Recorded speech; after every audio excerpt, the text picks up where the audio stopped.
¿Qué tal? ¿Cómo están? Buenas noches. Bienvenidos todos nuevamente a nuestra sesión del Colegio Mexicano de Medicina Crítica, una vez más en una sesión mensual académica súper interesante, como ustedes han visto en estos meses anteriores y ahora en este 2022.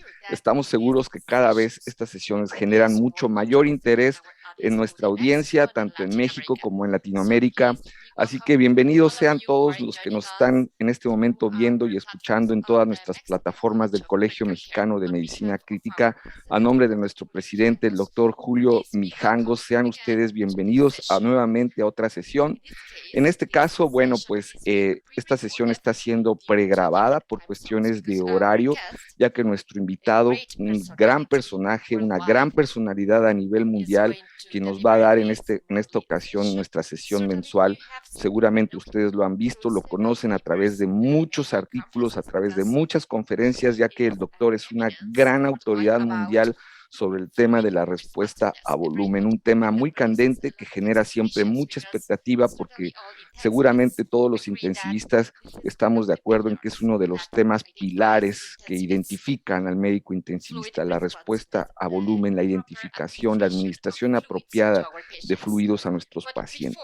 Y pues bueno, pero antes de presentarles a nuestro gran invitado, quisiera yo también presentarles a nuestros comentaristas que nos hicieron el gran honor también de acompañarnos en nuestra sesión con comentarios y preguntas para enriquecerla. Precisamente tenemos al doctor Arturo de la Garza y al doctor Iván Galván, quienes son miembros del capítulo de Cardiocríticos, personajes también destacados de nuestro colegio, quienes también han dado muchos cursos, quienes también participan en los talleres de nuestro colegio, ambos grandes entusiastas del tema del monitoreo hemodinámico y parte del capítulo de cuidados cardiocríticos, que en este momento precisamente el doctor Galván es parte de este capítulo, incluso preside este capítulo. Así que también les vamos a dar la bienvenida y ambos, bueno, pues se encuentran trabajando el doctor Arturo aquí en Monterrey, es parte del grupo de ECMO, también muy destacado en nuestra ciudad y en nuestro país, desde luego, y por qué no decirlo, hasta en Latinoamérica. El doctor participa en este grupo tan especial, tan selecto, y el doctor Galván, bueno, él, como ustedes saben, está en el Hospital Siglo XXI, él pues comanda este capítulo de cardiocríticos, es egresado de la terapia intensiva cardiovascular. Así que bueno, pues sean ustedes bienvenidos, estamos muy contentos. El doctor Javier Monet nos visita o nos está dando esta presentación desde París. Como ustedes saben, él es parte de ese grupo tan importante que ha investigado muchísimo sobre el tema y el tópico de respuesta a volumen. Él se encuentra en el Hospital Kremlin-Bicêtre y pues bueno, desde ese lugar nos está haciendo el favor de darnos esta sesión y al cual le damos nuestra más cordial bienvenida y pues espero disfruten de esta sesión pregrabada para nuestro colegio. Estoy seguro que va a ser de gran interés. Preguntas y comentarios también los pueden hacer en línea y pues bueno, ya los estaremos enviando al doctor para su respuesta. Así que recuerden también que esta sesión tiene un aval académico por parte del Consejo Mexicano de Medicina Crítica, tiene valor curricular, así que no olviden registrarse en la plataforma, ya que de esta manera nosotros les podemos enviar una constancia a sus correos. Así que bienvenidos sean todos y pues vamos a empezar con esta fabulosa sesión a cargo de uno de nuestros mayores expositores a nivel mundial sobre el tema de la respuesta a volumen. Doctor Xavier Monet, muchas gracias por aceptar de nuevo nuestra invitación. Estamos muy orgullosos, estamos muy contentos de tenerlo aquí. Muchas gracias, estamos muy contentos y estoy seguro de que mucha gente en Latinoamérica y México va a estar muy emocionada por estar aquí con nosotros desde París. Muchas gracias por estar aquí con nosotros. Vamos a comenzar con su conferencia. Muchas gracias, Juan Antonio. Primero que nada, no me merezco estas palabras tan amables, pero muchas gracias por la presentación. En segundo lugar, lo lamento mucho, pero no hablo español, así que voy a hablar en inglés, aunque no sea nuestra lengua materna. Y en tercer lugar, estos son mis conflictos de intereses. Yo colaboro con Pulsion Medical Systems y con Baxter. Y durante mi plática voy a hablar de algunos dispositivos que han sido desarrollados por estas dos compañías. ¿Qué debemos tener en cuenta con respecto a la respuesta a volumen? ¿Cuál es el concepto básico? El concepto básico es, de hecho, algo con lo que jugamos todos los días en nuestros pacientes en la UCI. Imaginémonos un paciente con neumonía adquirida en la comunidad en el día 1 y el paciente tiene afectación respiratoria con SDRA y el índice PAFI es bajo y el paciente ya recibió solución salina y él o ella está bajo norepinefrina, pero la presión arterial sigue baja. Si le damos líquidos a este paciente o no, esta es la pregunta básica y estarán de acuerdo conmigo. Una de las preguntas más comunes que nos hacemos a nuestros pacientes. Ahora, ¿cuál es el problema con la administración de líquidos en pacientes en estado crítico? El primer problema es que todos los pacientes no responden a infusión de líquidos con el aumento esperado en el gasto cardíaco. Y esto ha surgido, como pueden ver, desde hace mucho. Este es el primer estudio que midió el gasto cardíaco antes y después de la infusión de líquidos. En ese entonces fue con el catéter de la arteria pulmonar y observaron que en algunos pacientes, entre 28 pacientes, la infusión de volumen no aumentó el volumen sistólico. Algunos pacientes no responden a la administración de líquidos y después de este primer estudio, muchos más han demostrado que en promedio la mitad de los pacientes en la UCI no responden a la infusión de líquidos por un aumento en el gasto cardíaco que esperaríamos.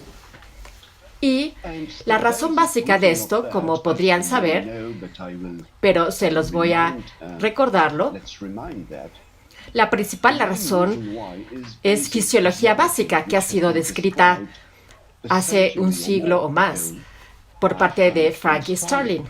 Y ustedes saben que en este artículo, Starling y Patterson describieron esta relación entre el volumen sistólico en preparaciones cardíacas aisladas, que no es una relación lineal y que usamos para ver la dirección. El volumen sistólico en el eje Y, la precarga cardíaca en el eje X. Cuando damos fluidos, por supuesto, aumentamos la precarga cardíaca y esperamos que el volumen sistólico y el gasto cardíaco aumenten. Pero el problema es que a veces no sucede. Y la principal razón se relaciona con esta pendiente de esta curva Frank-Starling, que es diferente de un paciente a otro. Y en algunos pacientes es probable que la pendiente sea tan plana que un aumento en la precarga cardíaca lleva a ningún aumento en el volumen sistólico y en el gasto cardíaco. Algunos pacientes no tienen respuesta a administración de líquidos. Los efectos del líquido no son constantes, pero es realmente algo importante. Sí, porque de hecho, esto es solo la primera parte del problema. La segunda parte se relaciona con el daño que el líquido puede ejercer en nuestros pacientes, porque no está muy claro. Hace una década no era claro, pero hoy queda muy claro y está muy demostrado que si se da demasiados líquidos a nuestros pacientes en estado crítico, y aquí hablamos solo de pacientes en la UCI, es deleterio. Y sabemos que todos los efectos deleterios de la administración de líquidos y la sobrecarga de líquidos El líquido excesivo puede aumentar el agua en los pulmones, en especial en pacientes con SDRA. Eso es lo que nos imaginamos al principio de esta presentación. Puede aumentar la presión abdominal y disminuye el gradiente de perfusión entre la presión arterial media y el CVP en los órganos. Induce hemodilación y también insuficiencia ventricular derecha, edema tisular, etc. Así que la sobrecarga de líquidos es perjudicial. Claramente demostrado, por ejemplo, en pacientes sépticos. Esta cohorte es la primera que claramente demostró eso. En esta cohorte de pacientes sépticos podemos ver que el balance de líquidos acumulado predecía la mortalidad con una regresión logística, lo cual significa que esta protección era independiente de otros marcadores de gravedad. El único hecho de que el balance de líquidos acumulado aumenta en esos pacientes implica que el pronóstico es peor. Se ha repetido en pacientes sépticos, se ha encontrado también en pacientes con SDRA, por ejemplo, en este estudio que realizamos en nuestros pacientes con SDRA, encontramos lo mismo.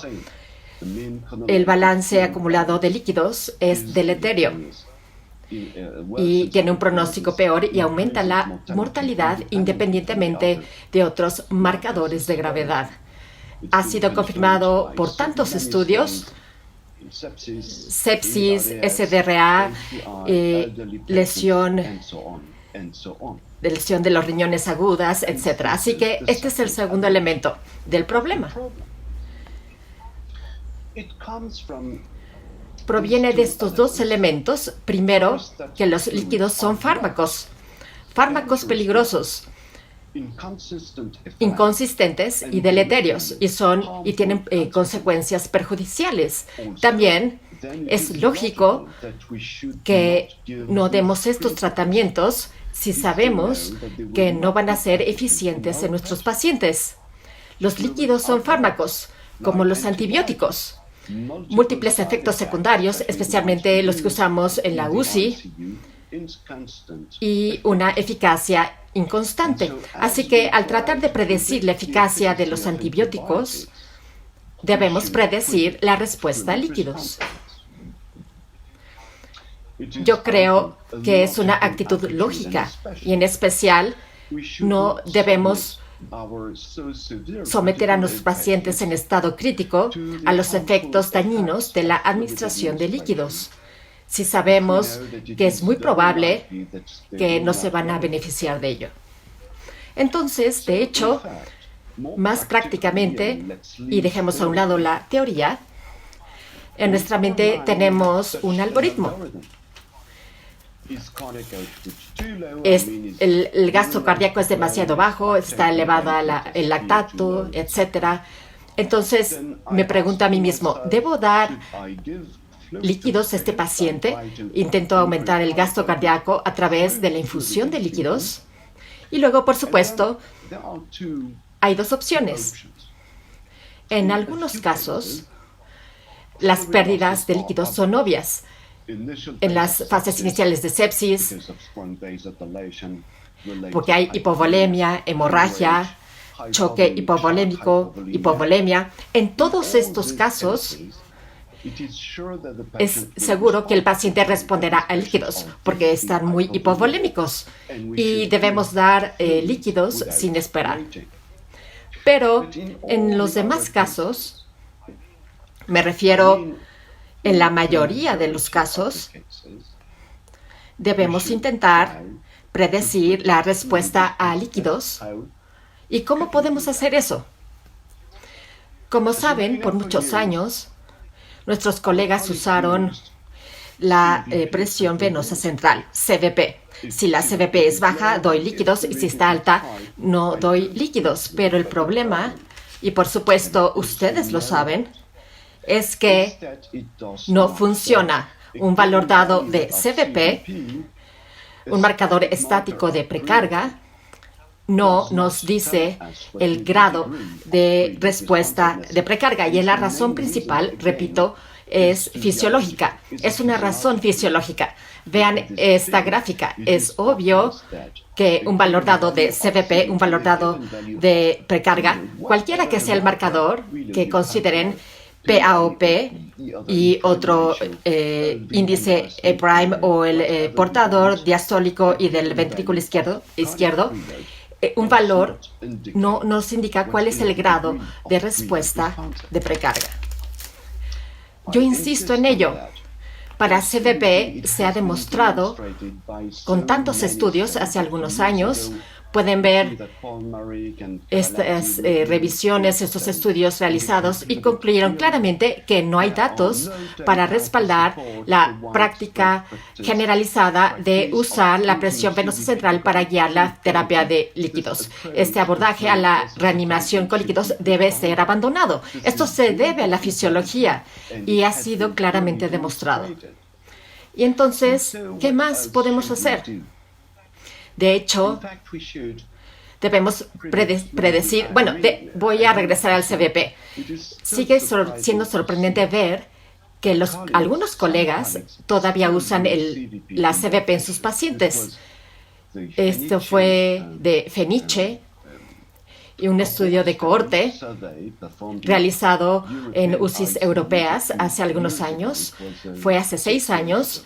Y pueden ver que la CVP seguía siendo usada en 90% de los casos para guiar la terapia a líquidos y predecir la respuesta a líquidos. Realmente es decepcionante e increíble. Es por ello que yo insisto en que la CVP es inútil, en definitiva, para evaluar la respuesta a líquidos. Es útil para muchas otras cosas, pero no para predecir la respuesta a líquidos. Y luego, bueno, debemos hacer otra cosa en los demás casos y debemos utilizar no un abordaje estático, sino dinámico, con pruebas o índices que nos indiquen a nosotros cuál es el grado de respuesta de precarga. De hecho, es muy sencillo. ¿Cuál es el principio de esta evaluación dinámica? Es una manera de probar la pendiente de la curva Frank-Sterling a pie de cama de nuestros pacientes. Cambiar la precarga de nuestros pacientes u observar cualquier cambio espontáneo de precarga en sus pacientes y ver las consecuencias sobre el volumen sistólico o el gasto cardíaco. Ahora, si esto está acompañado por un cambio significativo en el volumen sistólico o gasto cardíaco, es muy probable que el líquido que vamos a infundir a este paciente vaya a hacer lo mismo después. De otro modo, y si no, no deben dar líquidos. Y de hecho, para hacer eso, hay muchas pruebas e índices que se han desarrollado, como saben, durante los últimos 20 años para evaluar la respuesta de precarga dinámicamente. Y de hecho, estos son los índices dinámicos que vamos a revisar en los siguientes minutos y vamos a ver que tienen ventajas y desventajas. Vamos a empezar con el estándar, con el desafío de líquidos estándar. Dan 3 o 5 mililitros de líquidos a sus pacientes y ven la respuesta. ¿Cierto? Es fácil de realizar. Sin embargo, el desafío clásico de líquidos no es un desafío, no es una prueba, porque es un tratamiento en sí. Es el bolo de líquido, un gran bolo de fluido. Hablo en serio. Ahora, si el desafío es negativo, no pueden quitarle el líquido al paciente. No es una prueba, es un tratamiento. E induce sobrecarga de líquidos. Por supuesto, podemos evaluar la pendiente de la curva, damos el bolo de líquidos, si aumenta el gasto cardíaco, continuamos con la infiltración de líquidos, etcétera, etcétera. Pero el problema con eso es que si el desafío es negativo, no puedes quitar el líquido. Siempre hay un bolo de líquido que no aumenta el gasto cardíaco. Quizás en el quirófano no sea un problema, pero en el paciente del que hablamos antes con choque séptico en el primer día y con SDRA, estarán de acuerdo conmigo que al menos habrá 4, 5, 6 episodios de hipotensión durante el primer día. Significa que al final del día el paciente habrá recibido líquidos que no podemos quitar, una cantidad significativa de líquidos. Esto es la razón por la que el concepto de un mini desafío de líquidos es interesante. Dan solo 150 mililitros de líquidos en unos cuantos minutos y ven la respuesta. Y por supuesto, el riesgo de sobrecarga de líquidos es menor. Tenemos cada vez más estudios positivos. No mostré los estudios y los metaanálisis que demuestran que es algo confiable. Simplemente insisto en un punto. ¿Cómo evaluamos los efectos de un mini desafío de líquidos? Quizás lo usen a pie de cama. De hecho, uno no debe ver la presión sanguínea porque los cambios en la presión sanguínea, en la presión arterial del monitor a pie de cama, no son lo suficientemente confiables. Directamente debemos medir el volumen sistólico y el gasto cardíaco. En el primer estudio que describió este mini desafío de líquidos, es un estudio importante, usaron la ecografía. El problema es que pequeñas cantidades de líquidos solo pueden inducir pequeños cambios en el gasto cardíaco y el volumen sistólico, por supuesto. Eso debe ser detectado por ecografía. No estoy seguro de que la ecografía sea lo suficientemente precisa para evaluar estos cambios. En el gasto cardíaco, yo mejor usaría técnicas más precisas para medir el gasto cardíaco, como el análisis de contorno de pulso. La eco es muy útil, pero no es muy precisa. ¿Saben?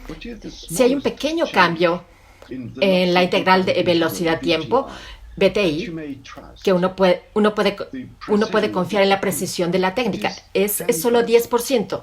Lo mostramos en este estudio. Es 10%. Significa que si uno mide la BTI después o antes y el cambio es menor a 10%, quizás es solo un error en la medición. Porque la precisión de otras técnicas continuas, por ejemplo, el análisis de contorno de pulso, es mucho más alto. El cambio detectable más pequeño es 1%. 2% es menor. Ahora, como umbral diagnóstico del mini desafío de líquidos es un aumento del 5% en el gasto cardíaco, yo mejor usaría el análisis de contorno de pulso para evaluar sus efectos en lugar de la eco, en especial si no son muy buenos ecografistas. Sin embargo, se requiere infusión de líquidos aún así, líquido que uno no puede quitarle al paciente. Y si repiten el desafío de líquidos, por supuesto, van a encontrar un aumento en el balance de líquidos. Ahora pasemos a la PPB o SVB o la variación de presión de pulso o variación de volumen sistólico. Ustedes lo conocen porque son los primeros índices que fueron descritos hace más de 20 años como índices de respuesta de precarga que pueden evaluar la respuesta a líquidos sin infundir una gota de líquidos. Y como saben, se basa en direcciones en pacientes mecánicamente ventilados y es una manera de evaluar la curva Frank-Starling y su pendiente a pie de cama. Si el paciente está ventilado, cada insuflación tiende a disminuir la precarga cardíaca. Así que tenemos un cambio cíclico en la precarga cardíaca en pacientes ventilados. Si no cambia, el volumen sistólico o la presión arterial de pulso que se relaciona con el volumen sistólico, el paciente no responde a líquidos. Y por otro lado, si hay una gran variación en la presión de pulso y el umbral es 15%, es muy probable que si administran líquido, el paciente va a responder a la administración de líquidos. Quizás dos mensajes. El primero es que estos son los índices que han recibido la mayor cantidad de evidencia. Son índices muy confiables en pacientes ventilados y son medidos automáticamente con muchos de nuestros monitores a pie de cama en la actualidad, en el entendido de que tengan una curva arterial que mida automáticamente el PPE y no necesiten medir el gasto cardíaco. El problema es que, como saben, hay muchas limitaciones, quiero decir, muchas situaciones en donde tenemos falsos positivos o falsos negativos. Arritmias cardíacas, respiración espontánea crean falsos positivos. Una baja distensibilidad pulmonar, un bajo volumen corriente, por ejemplo, SDRA crea falsos negativos. Es fácil entenderlo. El volumen corriente es muy pequeño y no es suficiente para crear grandes cambios en PP. Los pulmones están muy rígidos y los cambios en la presión alveolar no se transmiten al corazón y a los vasos. Así que reduce el PPV por los mismos cambios en la presión en los pulmones. Y el problema es que hoy muchos de nuestros pacientes están ventilados con un VT bajo. Tenemos muchos pacientes con SDRA. Los pacientes no están totalmente sedados y tienen actividad de respiración espontánea y la arritmia es muy común en nuestros pacientes.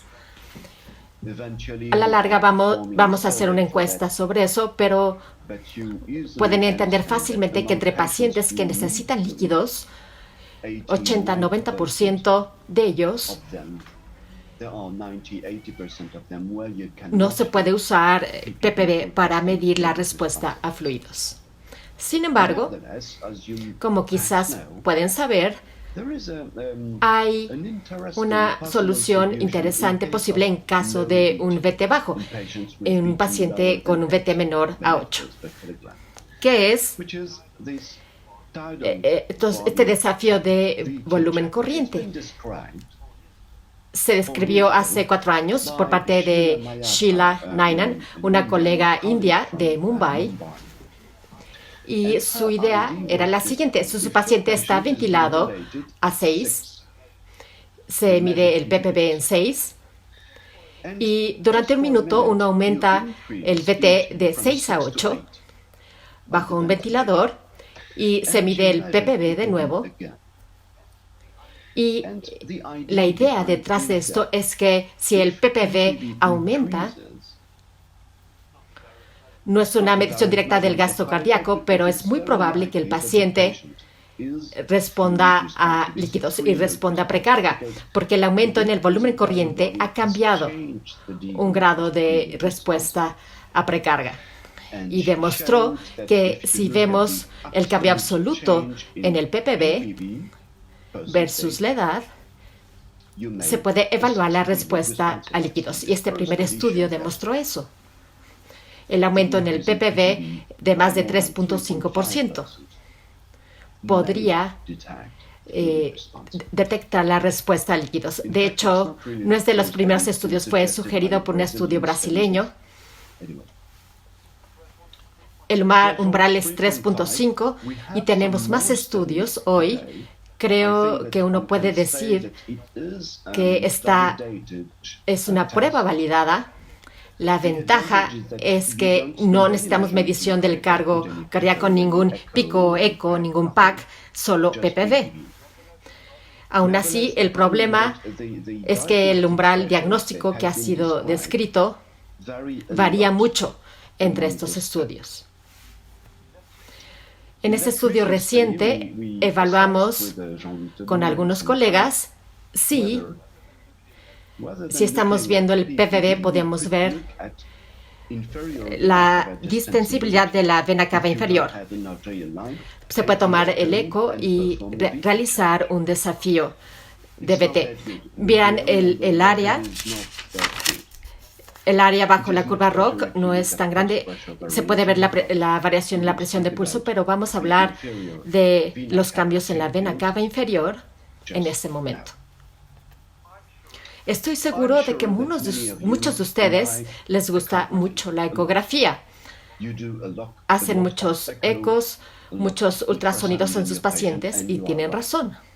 Quizás muchos de ustedes, para evaluar la respuesta a precarga, ven los cambios en la vena cava inferior, o lo que se conoce como distensibilidad, o quizá la distensibilidad de la vena cava superior, pero en ese caso necesitan ecografía transesofágica.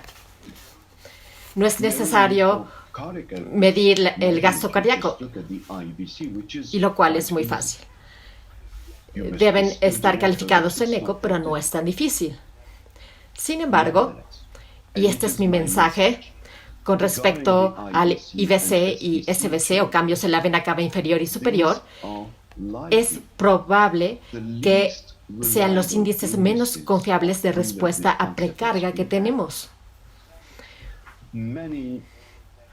Muchos estudios pequeños negativos que han surgido en algunos metaanálisis decepcionantes están aquí, y tenemos un gran estudio negativo, más de 500 pacientes, y la capacidad para detectar la respuesta a precarga y de cambios a la IVC fue baja. Vean la área bajo la curva ROC, 0.65. Es bajo, 0.65.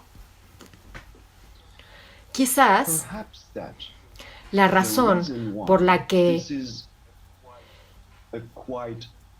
este es un índice tan poco confiable de la respuesta a líquidos es que no solo se relaciona directamente con la pendiente de la curva Frank-Starling. ¿Ya pensaron en la razón por qué el cambio en la IVC solo es en caso de respuesta precarga? Sí. Primero, en caso de respuesta a precarga, las variaciones en la presión venosa central, es decir, en la IVC, cambian, son significativos. La vena cava inferior cambia en caso de respuesta a precarga. Pero el problema es que hay muchos otros factores. La vena cava inferior debe ser más distensible en caso de respuesta a precarga, que significa que debe estar vacía en caso de hipovolemia, y también se relaciona con los cambios en la presión intraabdominal. Así que, como la presión se transmite a la presión abdominal, sí hay algunos factores de confusión, además de la respuesta a precarga, que explican las variaciones en la vena cava inferior. Quizás explique por qué estos índices no son tan confiables. Además, y yo creo que muchos colegas se olvidan de ello, la IVC, la SVC y su distensibilidad comparten casi todas las mismas limitaciones que el PPV y el SVV, salvo las arritmias cardíacas. No pueden ver los cambios de IVC y SVC en caso de respiración espontánea, una baja distensibilidad pulmonar y un bajo volumen corriente, o en caso de SDRA, etc. Otra manera de ver esto es a través de una prueba de oclusión al final de la expiración. Quizá hayan oído sobre ella. La describimos con otro colega hace 10 años. El principio es muy sencillo. Como dijimos antes, en un paciente con ventilación, cada insuflación tiende a disminuir la precarga cardíaca, como hemos visto, tiende a disminuir el retorno venoso. Así que el principio es que si detenemos la ventilación mecánica por unos segundos en la expiración, es cuando medimos, detenemos el impedimento cíclico en el retorno venoso durante unos segundos y la precarga cardíaca finalmente llegará a su máximo. Hay un bolo de prevolumen durante unos segundos y si dejamos que cruce la recirculación pulmonar, que toma unos segundos, va a llegar al ventrículo izquierdo. Si el gasto cardíaco y el volumen sistólico aumentan en respuesta a esta prueba de oclusión al final de la expiración, podría significar que ambos ventrículos dependen de la precarga. Demostramos que los umbrales de aumentos en el gasto cardíaco es un aumento del 5%. Es muy fácil de realizar. Solo se hace una prueba de oclusión al final de la expiración. Tenemos muchos estudios y varios metaanálisis de hace algunos años con Francesco Gabelli. Vean el área bajo la curva ROC, 0.95, a pesar de algunos estudios menos positivos. Pudimos demostrar la respuesta a líquidos y los umbrales diagnósticos promedio son 5%. Y luego, ¿cómo realizamos la prueba en la práctica? ¿Qué dispositivo podemos usar? Primero, podemos usar el análisis de contorno de pulso, porque es muy fácil. Se detiene la ventilación mecánica y se vigila la pantalla del pico o el dispositivo Vigilet. No sé qué dispositivo de contorno de pulso se use. Así que es muy fácil de realizar y repito, recuerden, es muy preciso. Inclusive este pequeño umbral es compatible. Ahora, no sucede así si usamos eco, porque 5% estamos por debajo del umbral diagnóstico de la eco, que es 10%. Y es también lo mismo para la ecografía transesofágica. En este estudio sugerimos que si solo tienes eco, para realizar la prueba de oclusión al final de la expiración, debes realizar otra prueba para aumentar el volumen sistólico, pero unos segundos después puedes realizar otro, o sea, que se bloquee la inspiración. Detienes la respiración mecánica y luego la inspiración. Y en los respondedores el volumen sistólico va a disminuir. Luego sugerimos añadir el cambio absoluto, el valor absoluto de los cambios en las oclusiones. Y demostramos que de tal manera el umbral diagnóstico con ambos cambios era 13%, que es más compatible con el 10% de la ecografía. No es muy fácil de realizar. Debes hacer una eco, medir la VTI, esperar 15 segundos, dejar que el paciente respire de nuevo, luego oclusión expiratoria durante 15 segundos y añadir ambos valores. Pero si solo está disponible la eco, es interesante. Demostramos en un estudio que la versión modificada del dispositivo de bioreactancia de Starlink puede usarse. Yo no insisto en ello porque no es la versión comercial del dispositivo Starlink, pero me gustaría decir unas cuantas cosas sobre algo nuevo, que es la pletismografía. Ustedes conocen esta señal de pletismografía y esta señal PLET que tenemos bajo nuestros ojos todos los días tiene dos barras. La porción pulsátil que ven en la pantalla y la porción no pulsátil que no aparece en la pantalla. Y algunos dispositivos calculan el índice entre esta porción pulsátil y no pulsátil. Se llama el índice de perfusión. Lo hacen los monitores Philips o los monitores Masimo. Es obvio que hay dos determinantes. En caso de vasoconstricción, La amplitud de la señal PLED disminuye, ustedes lo saben, y el volumen sistólico, porque lo que crea el pulso en el PLED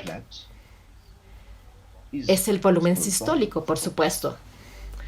Así que nos decimos a nosotros mismos, esto podría ser algo útil de evaluar para evaluar los cambios en volumen sistólico, por ejemplo, durante una oclusión respiratoria. Por ejemplo, lo pueden probar ustedes.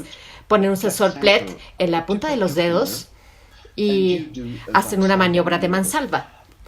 Y podrán ver que la amplitud disminuye mucho. Es una manera de evaluar los cambios del volumen sistólico. Y demostramos en este estudio que un aumento en este índice de perfusión, PI de más de 2.5% durante una oclusión al final de la expiración era valioso para evaluar. No se necesita ningún monitor de gasto cardíaco, solo un sensor PLED, que en definitiva debe ser confirmado. Es solo un estudio, tengan cuidado, pero yo creo que es algo interesante. Desventajas: es imposible en pacientes no ventilados o pacientes no intubados. Y también debe de durar al menos 15 segundos el bloqueo, porque de otro modo, si es muy corto, no verá nada. Recuerden que el bolo de precarga debe cruzar la recirculación pulmonar. Significa que hay algunos pacientes que no pueden sostener una oclusión respiratoria durante tanto tiempo. Si no están muy bien sedados, se interrumpe la oclusión. Finalmente, como hemos visto, necesitan algo que estime el gasto cardíaco. Por último, tenemos la prueba de elevación pasiva de piernas. Es una prueba que ya conocen, muy probablemente es una manera de evaluar la pendiente de la curva Frank-Starling. Es como un desafío de líquidos y la transferencia promedio de líquidos es de 300 mililitros de bolo y varía mucho de un paciente a otro, pero por supuesto, muchos estudios confirman la buena confiabilidad de la prueba. Y por cierto, está integrado ahora en las recomendaciones de sobrevida incluidas en la última versión de estas recomendaciones. 2 puntos con respecto al PLR al final de mi plática. Primero, como con el mini desafío de líquidos y el desafío clásico de líquidos, con este pseudo desafío de líquidos, uno no puede evaluar el efecto hemodinámico solo con la presión sanguínea. En esos casos, los cambios en la presión arterial no están suficientemente relacionados con el gasto cardíaco. Necesitamos algo que mide el gasto cardíaco directamente. Podría ser la prueba pasiva de elevación de piernas, y es muy fácil de hacer porque hay algo que muestra cambios en el gasto cardíaco directamente desplegado en una pantalla. Hacemos la elevación pasiva de piernas, usamos el movimiento de la pierna y no subimos directamente los tobillos porque podría influir sobre los efectos hemodinámicos de la pantalla, y vemos la pantalla. Los cambios en la presión arterial no son confiables, como les mostré. Pueden usar análisis de contorno de pulso, un Doppler vascular, no insisto en ello, ecografía. Muchos estudios han usado ecografía, y ya que el umbral diagnóstico es una disminución del 10% del volumen sistólico, es compatible con la precisión de la eco. Otro tipo de Doppler, hay algunos estudios negativos, la capnografía en pacientes totalmente sedados, los bioreactantes con la versión comercial del dispositivo Starling, y me gustaría insistir de nuevo en la pletismografía, porque con la misma idea que usamos para la oclusión respiratoria, los cambios en este índice de perfusión son la línea roja. Y podemos ver los cambios en el índice cardíaco durante la elevación de piernas. Es en un respondedor típico y en un no respondedor típico. y el umbral fue un aumento del 9% en el índice de perfusión. Debe ser confirmado, en especial tuvimos señales inestables en esos pacientes, en especial en el caso de arritmias cardíacas, y debe ser confirmado, pero yo creo que podría ser algo interesante. Por último, si no tienen monitores de gasto cardíaco y solo tienen una línea arterial, pueden ver cambios en la variación del pulso con un desafío del volumen corriente. Recientemente demostramos que si el PFD disminuye durante la elevación pasiva de piernas en más de 2 puntos en valor absoluto, tienen una buena detección de respuesta precarga. No fue tan bueno con los cambios en la vena cava inferior, pero entienden que no es una prueba muy confiable de respuesta precarga. Les dije que tenía 2 mensajes con respecto a la elevación pasiva de piernas. El primero es que necesitan algo que mida el gasto cardíaco. El segundo y el último mensaje de mi plática es que podemos tener algunos problemas en caso de hipotensión intraabdominal. Se ha sospechado desde el principio que en caso de hipotensión intraabdominal hay menos volumen sanguíneo en este compartimento. Así que cuando se realiza la prueba, se transfiere menos sangre a las cavidades cardíacas. Y esto puede crear algunos falsos negativos. Lo confirmamos en un estudio hace 2 años. Miren, en pacientes sin hipertensión intraabdominal, la elevación pasiva también aumentó el índice cardíaco. En pacientes con hipertensión intraabdominal, aunque fueron respondedores, la elevación pasiva de piernas aumentó el gasto cardíaco menos. En caso de hipertensión intraabdominal, el efecto de la elevación pasiva de piernas es menor. Tuvimos algunos falsos negativos. No todos los pacientes, pero algunos pacientes. De nuevo, solo es un estudio, necesitamos confirmarlo, pero por el momento me parece que es razonable ser muy cuidadosos con la elevación pasiva de piernas en caso de hipertensión intraabdominal. Entonces, para resumir, yo creo que pudieron entender que entre las pruebas que a mí me gustan para evaluar la respuesta a líquidos, está la prueba de oclusión al final de la expiración, porque es muy fácil de realizar en pacientes ventilados que toleran una oclusión durante 15 segundos. El mini desafío de líquidos puede usarse, pero yo prefiero la elevación pasiva de piernas. Y si no es viable, si hay hipertensión intraabdominal, está contraindicado, entonces realicen el mini desafío de líquidos, pero con una medición muy precisa del gasto cardíaco. Muchas gracias por su atención. Gracias, muchas gracias, doctor Monet. Fue una presentación fantástica. Muchísimas gracias por esta plática maravillosa. Ahora, doctor Monet, vayamos a algunos comentarios y preguntas de mi parte y de mis colegas.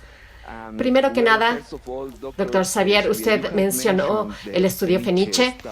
Yo no sé si este estudio fue decepcionante, no lo sé, pero claramente demostró que no todos los médicos confían en desafíos de líquidos y no usan rutinariamente marcadores dinámicos o parámetros dinámicos, y desafortunadamente tampoco usan límites de seguridad, o inclusive siguen usando la CBP, a pesar de todos los datos, toda la información y todos los estudios que han demostrado que eso no es tan útil. Así que, ¿cuál es su opinión, doctor Xavier? ¿Qué les falta a los médicos? ¿Por qué todavía confían en la CBP y no están usando parámetros dinámicos? ¿Qué opina al respecto? Es una muy buena pregunta. Yo creo que debemos considerarlo de manera diferente. Los que usan CBP y los que no usan o no evalúan la respuesta a precarga. Con respecto a CBP, yo creo que no hay buena razón para monitorear la CBP, sí, pero para usar la CBP como indicador o como índice de respuesta a precarga. No hay ninguna buena razón. No es confiable y ha sido ampliamente demostrado. El otro tipo de colegas que no predicen la respuesta a precarga, ¿por qué? Es probable porque piensan que no es tan importante. 1 litro más no cambia nada. Y además, puede tomar tiempo evaluar la respuesta a precarga. Tienes que hacer una prueba. Hay algunas limitaciones en la prueba.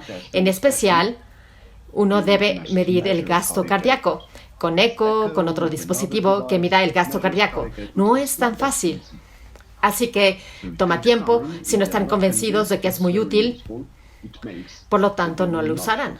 Por último, hay algunos colegas que no usan esta evaluación, estos métodos, porque dicen, ¿sabes? No se ha demostrado que reduzca la mortalidad. En especial, algunas personas en Estados Unidos, porque confían mucho en los estudios de mortalidad. Se ha demostrado en el quirófano que estos índices de respuesta a precarga reducen la tasa de complicaciones. En la UCI, y en especial en pacientes sépticos, no hay tantos estudios. Solo hay 3 estudios aleatorizados controlados que demuestran que puede reducir las complicaciones y quizá no cambie la mortalidad. Pero, como saben, necesitamos un estudio que demuestre que cambia la mortalidad. Es una herramienta diagnóstica. Algún estudio demostró que si uno realiza una tomografía pulmonar en pacientes con COVID-19, reduce la mortalidad. Se ha demostrado que si se realiza un análisis de gases sanguíneos en pacientes con SDRA todos los días, ¿cambia el pronóstico? No. No necesitamos ningún estudio de mortalidad, que por cierto nunca va a ser positivo, me parece, usar estas pruebas. Puede ser una razón por la que algunos colegas no usan estas pruebas e índices. Yo digo que es decepcionante porque es decepcionante para gente como yo. Exactamente. Sí, por supuesto, doctor. Y otra información del estudio Fenice es que a pesar de que todos esos médicos usan los parámetros dinámicos, la variación, la presión de pulso, etcétera, si el dispositivo no demuestra la respuesta a líquidos, a pesar de esta información, deciden seguir administrando líquidos, a pesar de que el dispositivo no está mostrando la respuesta a líquidos. Este es un comportamiento que yo realmente no entiendo del todo. No sé si usted tiene alguna explicación, porque usted es el experto. No es cuestión de pericia, tiene razón.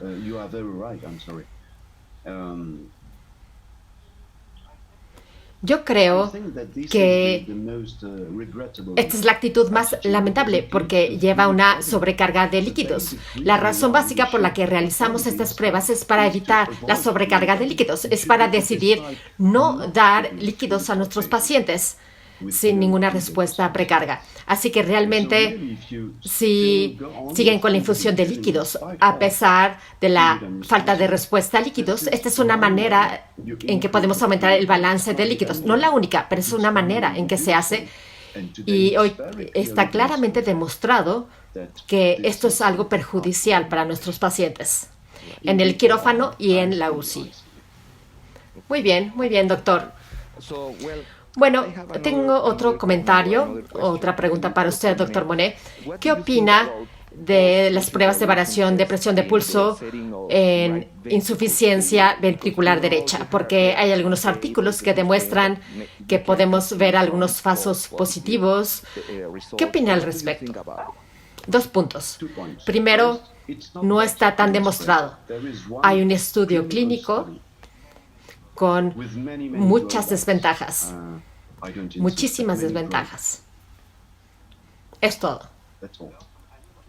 Hay algunos estudios en animales, incluyendo uno reciente por el equipo de Yuta Takara en Berna, Suiza, en animales, pero fue un estudio muy bien hecho, como siempre, con este grupo excelente, pero estos pacientes no tenían insuficiencia ventricular derecha, demostrando que la precarga y los cambios en el ventrículo derecho, realmente no se pudo sacar una inferencia directa para nuestros pacientes. Finalmente, yo nunca he visto un paciente con insuficiencia ventricular derecha y un falso positivo en PPB. Puede existir, pero al menos yo puedo decir que no es tan común. De otro modo, se debe demostrar, porque he visto muchos pacientes con SDRA, algunos pacientes con insuficiencia ventricular y ningún paciente con altos valores de PPB. En teoría es posible, pero yo creo que no ha sido demostrado ni reportado. Muy bien, muy interesante, doctor. Muy bien, mis colegas tienen algunas preguntas y comentarios. Van a hablar en español, doctor Monet, y yo le voy a traducir. Arturo, Iván, bienvenidos. Gracias por acompañarnos. Me gustaría escucharlos si tienen algún comentario, alguna pregunta, y bueno, se la traducimos al doctor. ¿Qué opinan? Gracias, doctor Juan. Doctor Iván, si gustas iniciar, con mucho gusto. Bueno, pues muchas gracias por la invitación, doctor Monet. Doctor Monet, un gusto conocerlo. Gracias por su excelente presentación. Bueno, siempre va a ser un motivo de discusión este tema, ¿no? De la respuesta a líquidos, ¿no? Es prácticamente una intervención que la vivimos día a día. Es probablemente la intervención inicial más frecuente que utilizamos. Me pareció muy interesante siempre, y eso es importante, lo que comentaba el doctor de la individualización, ¿no? Siempre saber hasta cuánto vamos a llegar con los pacientes, la evaluación que hacemos, que estamos haciendo constantemente. Y un punto muy importante es conocer las herramientas, ¿no? Todo el abanico de herramientas que tenemos, ¿no? Saber sus limitaciones, no solamente utilizar siempre una, sino saber a cuándo y a quién poder utilizarla. Eso es importante. Desafortunadamente, a veces en nuestro país no tenemos todas esas herramientas, que eso también debemos saber, pero debemos de conocerlas, ¿no? Eso es un punto muy importante, la individualización y el conocer la limitante de las técnicas a la hora de evaluarlo. Eso creo que es un punto muy importante. Yo quería preguntarle al doctor Monet, si me hace el favor de traducir, es pues básicamente, ya él nos habla de la utilización de herramientas de respuesta a volumen, pero ¿qué más, además de las herramientas, debemos considerar a la hora de evaluar esa respuesta a volumen? ¿Qué otros factores debemos de considerar? Y digo, en particularmente, a lo mejor el abordaje que él puede darle a los pacientes que son tal vez más complejos, ¿no? Por pacientes que tienen no solamente sepsis, sino que tienen síndrome de estrés respiratorio, ¿no? No solamente sepsis, sino que son pacientes que tienen algún colapso circulatorio o como ya lo habías comentado, tal vez no solamente falla ventricular derecha, sino izquierda. ¿Cuál sería cuál es el abordaje, ¿no? ¿O qué otras cosas más considera a la hora de evaluar la respuesta de volumen, en particular en este grupo de pacientes? Muy bien, doctor Xavier, mi colega está comentando y preguntando sobre cuál es el mejor abordaje, doctor Xavier, desde su punto de vista en pacientes más complejos, no solo en pacientes sépticos, sino también, por ejemplo, en pacientes con SDRA que están en otro escenario complejo, por ejemplo, ECMO u otra situación más compleja.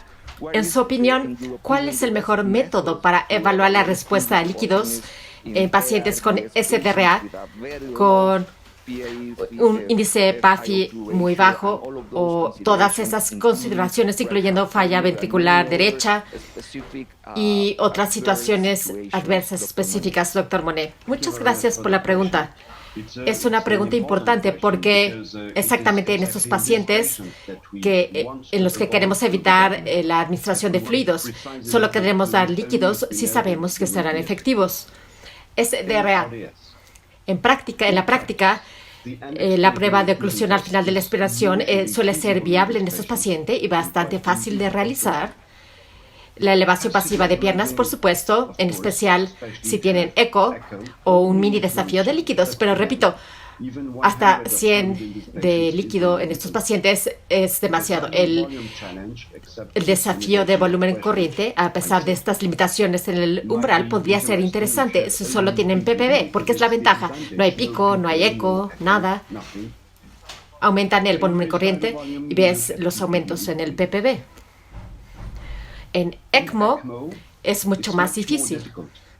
En la ECMO venovenosa, la eco, por supuesto, es totalmente viable e interpretable. El análisis de contorno de pulso es fiable. Y en la ECMO BB, el análisis de contorno de pulso no es viable porque no hay pulso o con frecuencia no hay pulso. Así que, en definitiva, es eco en la ECMO venovenosa. Muy bien. Otra pregunta de mi colega Arturo. Hola, doctor Javier. Mucho gusto. Me da mucho gusto verlo. Thanks. Doctor Juan Antonio, es un tema súper interesante. Yo creo que es algo que en las redes sociales, probablemente en el ambiente de medicina crítica, probablemente podemos observar una discusión, un tema de líquidos, una discusión, dos temas de líquidos. Es algo que normalmente siempre estamos los del área de medicina crítica. Un comentario personal es que a mí me cuesta mucho entender por qué un paciente séptico en una terapia polivalente, que sabemos que de 3 pacientes, 1 a 2 van a ser sépticos en una terapia polivalente, ¿por qué le va a faltar líquidos si normalmente los puros ingresos obligados se sustituye más de lo que necesita el paciente? Para que el paciente llegue a la terapia intensiva, seguramente ya pasó por urgencias, y en urgencias seguro fue víctima de apretones de cristaloides. Probablemente hasta la persona que traslada al paciente a terapia intensiva vio el monitor y dijo, otro apretón, y cargas. Podríamos estar en los dos ámbitos, porque siempre existe la manera de romantizar las terapias intensivas de alta tecnología y las terapias intensivas públicas, pero estando en los dos campos, puedo decir con todo fundamento que antes de evaluar cualquier instrumento que podamos tener de alta tecnología y baja tecnología, cuando vemos un paciente hipotenso, la primera palabra que decimos es, pásale una carguita. A veces en diminutivo, y suena hasta arrogante, una carguita. Y va a suceder teniendo alta tecnología y baja tecnología. Para mí es más importante identificar al respondedor que no lo necesita, al respondedor que sí lo necesita, porque las probabilidades de que lo necesite con todos los ingresos obligados de un paciente séptico, que a veces son algo impresionante, son bajas las probabilidades. Si ya se indicó, independientemente que podamos tener habilidades de ecocardiografía, habilidades de monitorización, invasivo o no invasivo, si ya se indicó, el otro tema muy importante es la definición de carga, la definición de bolo. Me gustaría mucho escuchar de palabras de alguien tan experto como el doctor Javier Monet, ¿cuál es su definición como tal de bolo? Si yo apoyo que sea un reto, el mini reto, definitivamente.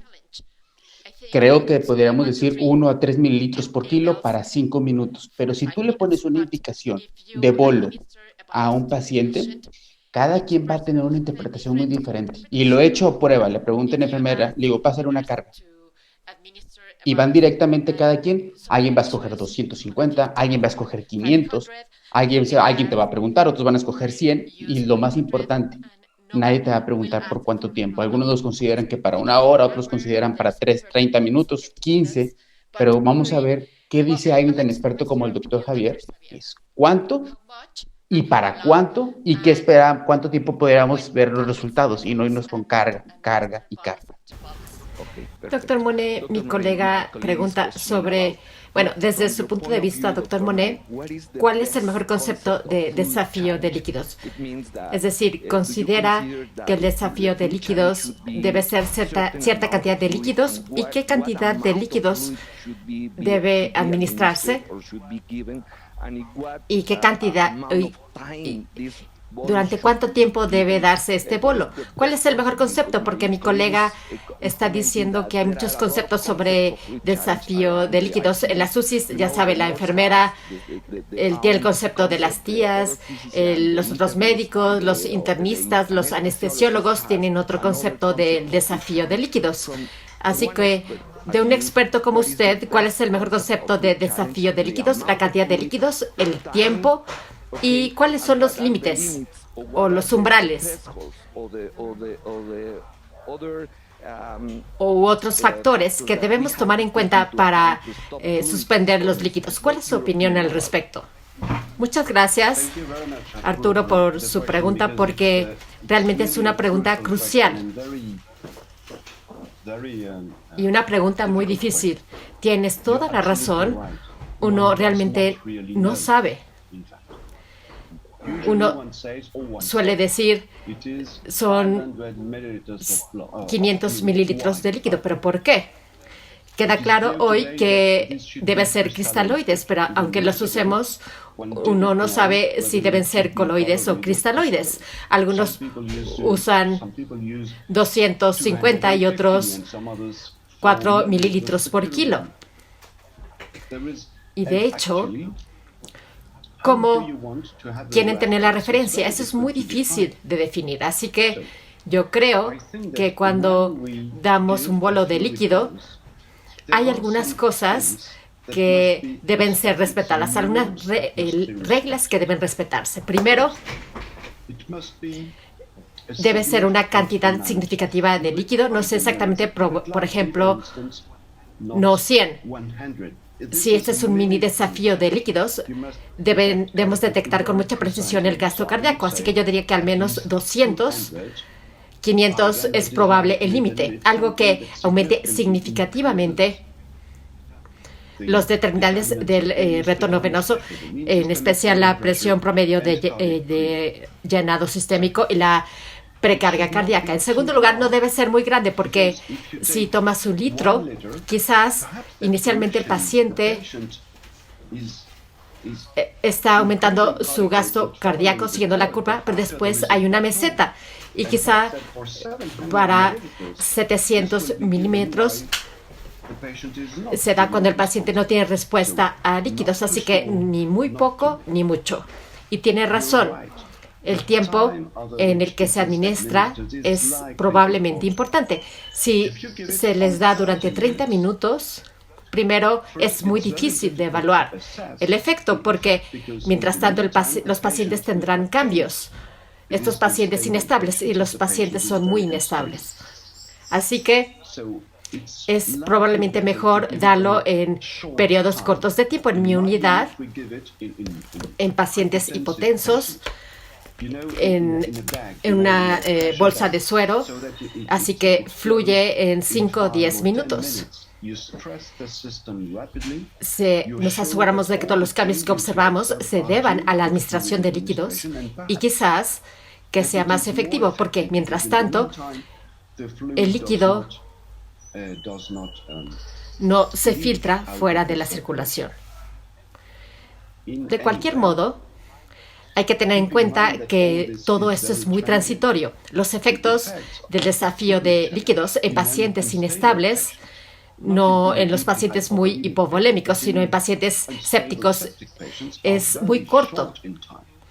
15, 20 minutos después, no hay un aumento en el gasto cardíaco. Ya no, debido a la filtración de líquido, quizás en pacientes inestables, estos efectos de los líquidos son útiles durante un tiempo, pero no se sostienen.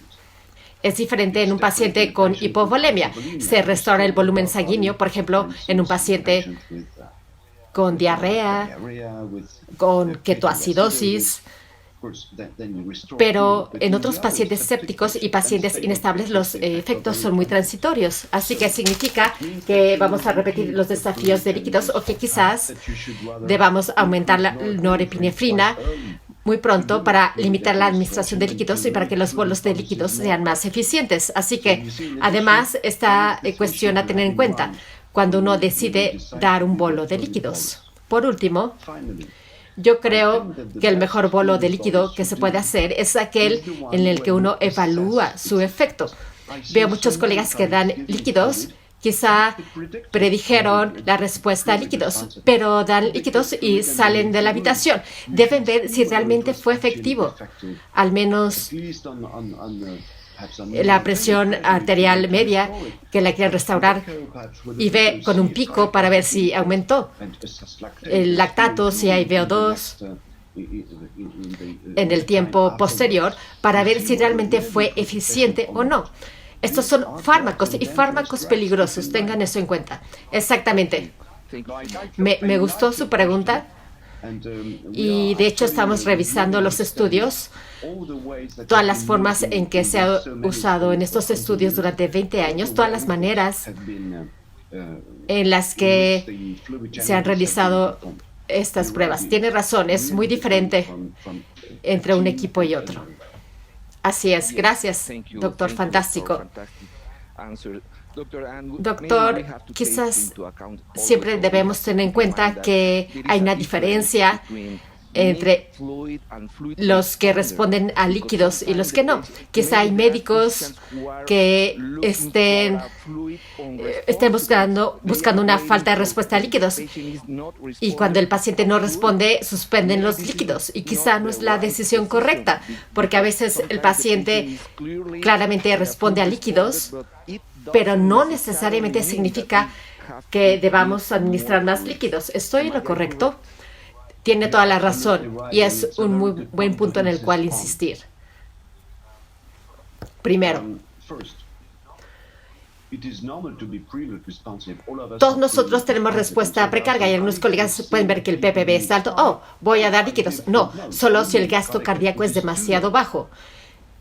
Esta es la única condición por la que uno tiene permitido aumentar el gasto cardíaco. En segundo lugar, aunque el paciente tenga respuesta a precarga y en shock, tengan en cuenta el riesgo de la administración de líquidos para pacientes con SDRA, por ejemplo. Así que siempre deben intentar encontrar y quizás pueden decir, bueno, quizás deba dar líquidos o quizás no, porque un índice de PAFI es bajo o la CPP es bajo, el agua en los pulmones es muy alta. Así que en estos casos, aunque el paciente tenga respuesta a precarga, yo sé que es peligroso, que los efectos van a ser muy transitorios.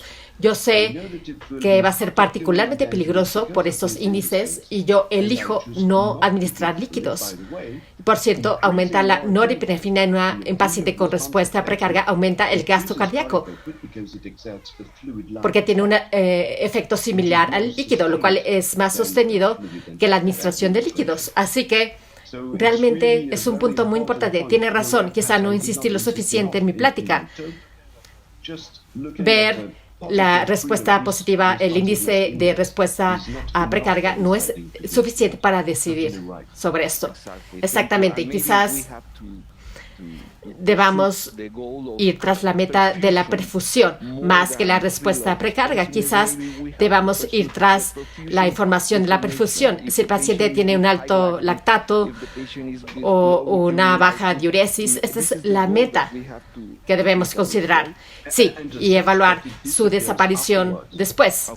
Puede ser difícil, pero tiene razón que aumenta el tiempo de rellenado capilar, el lactato. Hay que evaluarlo. Y con frecuencia no se hace.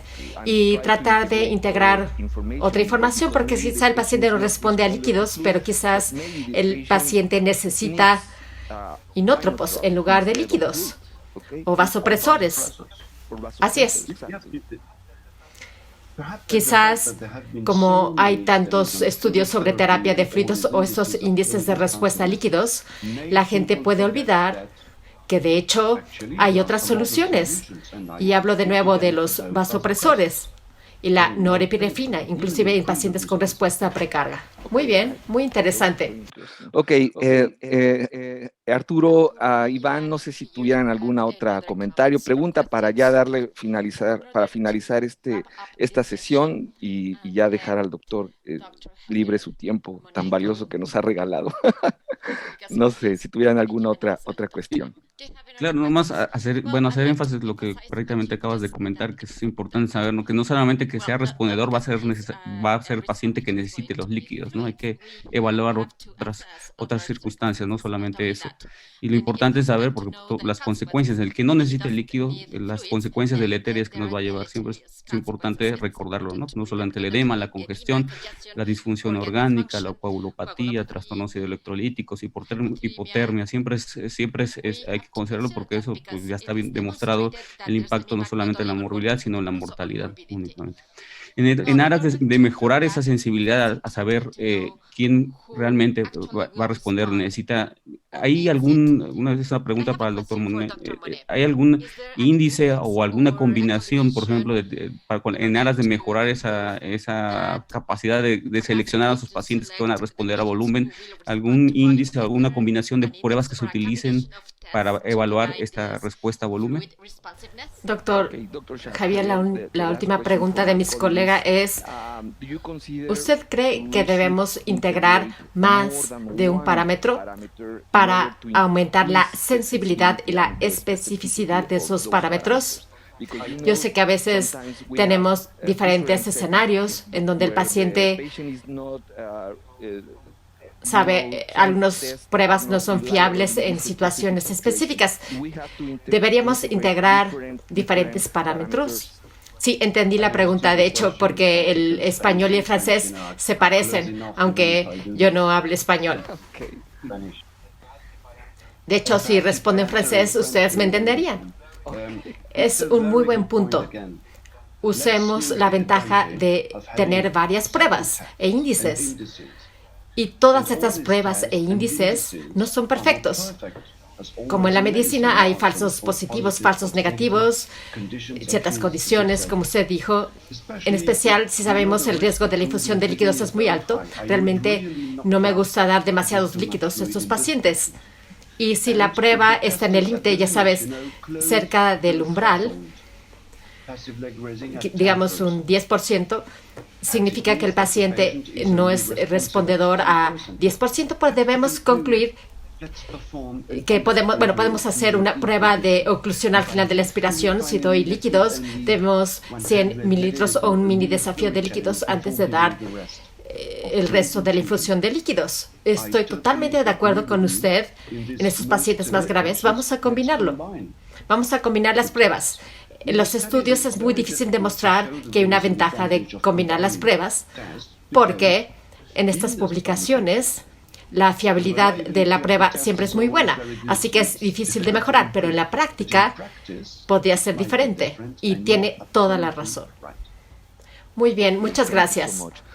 Muy bien, voy a concluir la presentación, doctor. Muchas gracias por aceptar nuestra invitación. Estuvimos muy contentos, muy emocionados. Estoy seguro de que muchas personas en México y Latinoamérica van a estar muy contentos por haberlo tenido con nosotros. Voy a hablar en español un momento para concluir.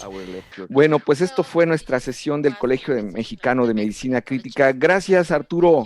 Gracias por estar aquí, por darnos también tus puntos de vista, tus comentarios y enriquecer esta sesión con una gran personalidad y una gran autoridad. Arturo, muchas gracias por haber estado. Doctor Juan Antonio, para mí es un gusto. Me da mucho placer poder compartir con ustedes, con el doctor Iván. Esperemos podamos seguir platicando de este tema. Doctor Iván, muchas gracias por habernos también acompañado, Iván. Gracias por la invitación al colegio y siempre es un placer poder estar conviviendo con tan grandes personalidades, ¿no? Siempre es muy enriquecedor para todos, creo. Te agradezco. Gracias Iván, y pues muchas gracias a todos por acompañarnos. Esta fue una sesión más del Colegio Mexicano de Medicina Crítica. Doctor Monet, algunos comentarios finales, un mensaje final para el público mexicano. Solo quiero decir que realmente estuve muy contento de hablar con ustedes. Siempre es un placer. Gracias por sus excelentes e inteligentes preguntas. Y espero que la próxima vez nos podamos ver en persona y que no sea solo enfrente de nuestras pantallas, porque es un poco triste, ¿saben? Muchas gracias y realmente me dio mucho gusto hablar con ustedes esta noche. Desde aquí.